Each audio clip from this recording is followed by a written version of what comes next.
Hi, my name is Dr. David Kulla with Synergy Wellness. Today I want to talk about organic versus inorganic in our food supply here in America and maybe how RFK will change that. Now, we all probably have opinions on RFK, whether they're good or bad or indifferent.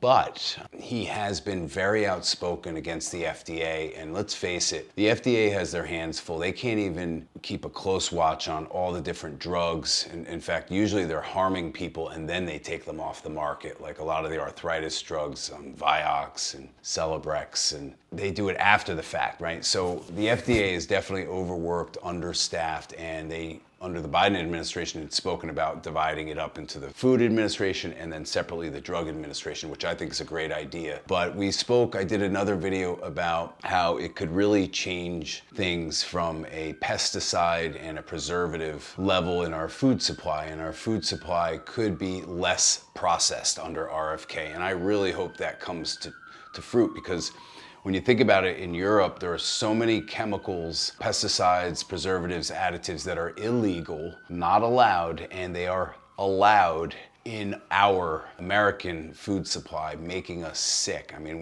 we have so many chronic diseases, and definitely a lot of it has to do with our ultra-processed food diet. So organic versus inorganic. Well, organic, when a product calls itself organic, it has to be made up of 95% organic materials. That's including the pesticides and the preservatives and additives. Now, something I want to note, a lot of pesticides, preservatives, and additives have real organic materials in them, right? So if you were to take a pesticide, maybe a certain percentage of that pesticide is inorganic and the rest of it comes from natural sources in the ground or something. That doesn't mean it's healthy to ingest just because it comes from the ground that way, okay? That's foolish to think that. And it's a little convoluted what could be called organic and what shouldn't be.